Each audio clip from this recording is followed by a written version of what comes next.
So what's up guys, so this is the Roland MC909.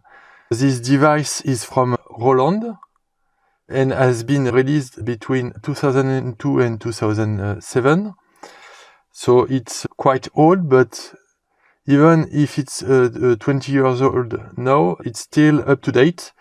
And if you compare it to new devices, new gear like the MC101 or MC707, you will see that on the specification, this device is quite huge and there are more parts than the latest MC from Roland. So you have 32, whereas it's 8 parts for the MC707 and 4 parts for the MC101. If you go deeper in the synth engine, also you can do a lot of things. The synth engine is very close to the Roland Integra 7, also inspired from the Roland GD08 or GD800. So you find 4 layers that you can stack together with advanced envelopes. So all of this, somehow you have it in here in the synth engine. So let's take a look and do a tour of the device. So on the rear panel, you still have phones output, main stereo output. You also have 2 different additional external outputs. In addition to the output, you have a direct output 1, stereo 1, and direct output 2, also stereo. So that means that you can send audio in 2 different chains outside the box through external effects, for instance, or pedal effects from a guitarist or synth pedals, as you want. And you also have an input that is stereo as well. So you can route audio from the box from one of the 2 outputs and get back the flow, the audio in the input as stereo. You have also a digital audio interface. So you have both the coaxial optical connectors, so you can decide which one you want to use. And you have also MIDI in and out and USB connection. It's mainly for transferring files from the machine to the computer, or in the opposite, from the computer to the machine if you want to import samples, for instance, or MIDI files. You also have the possibility to import MIDI files in it. So all is done either through the USB connection to a remote laptop or PC or Mac, or through the smart media card here. So smart media card look like this. You have here a smart media card. I'll show you what is it. It's like a SD card, but that's a former format. So it looks very like an SD card, but bigger. And the particularity is that you have max 128 megabytes. That is the maximum size of the smart media card. But there is a but. You can improve this and double the capacity of the remote storage using this kind of adapter. So it's an adapter from smart media card. You put like that, and you put in it XD card. You can put XD card, and using that, you have to make sure the SD card is type H, otherwise it doesn't work. Type H, that stands for hyperspeed XD card, look like this. So the only model of XD card that is compatible with this setup is the 256 megabytes, type H.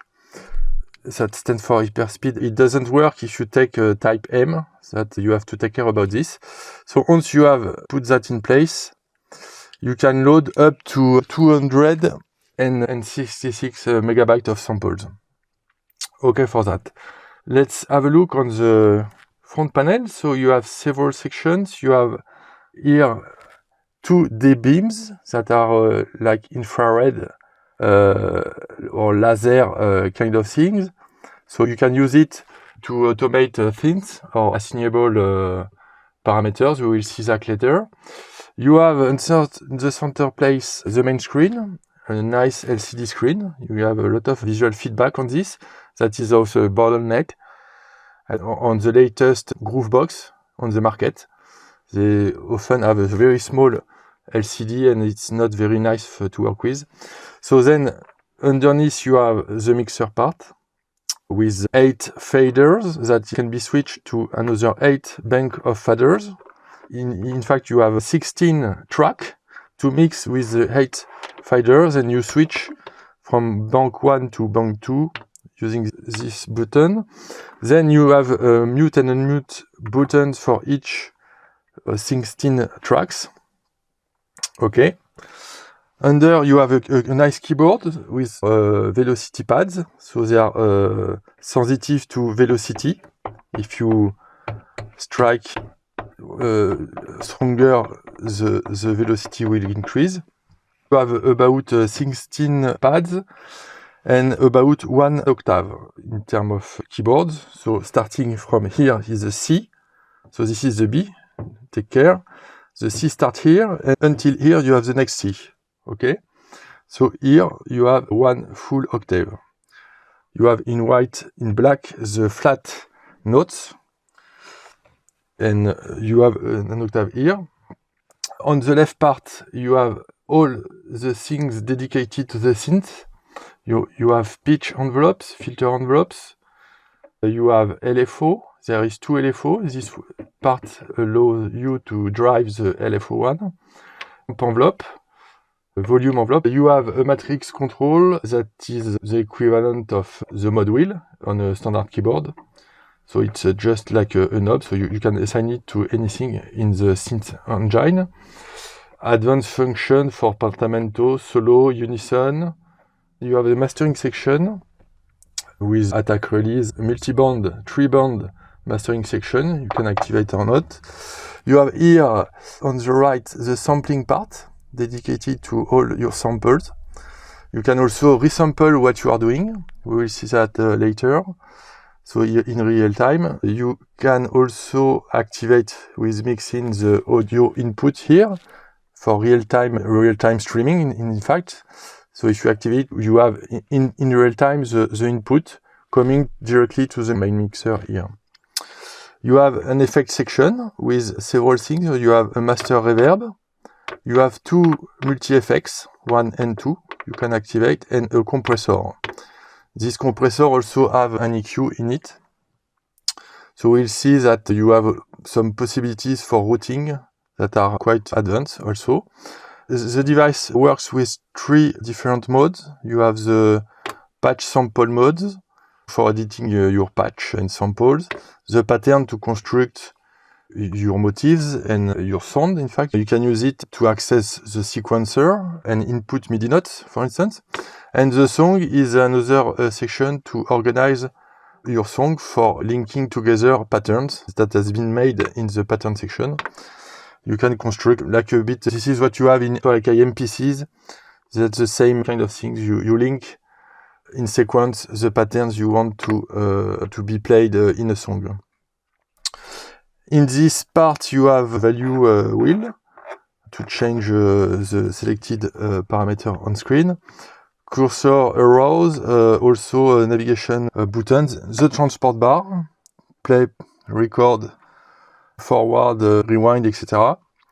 And on the most right part, you have a section dedicated to the turntable. This is where you can select the tempo of the track with this crossfader. It's like a turntable. You can slow down or speed up the playing. So it works both on the speed, the BPM, but also the pitch, like a real turntable. The effect is quite very interesting. I can show you briefly. So I selected one pattern and I will play it.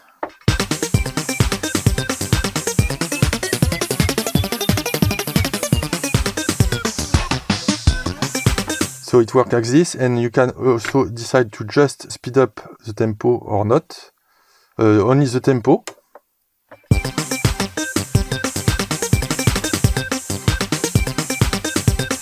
Or keeping the same tempo, only pitch up or down the sound.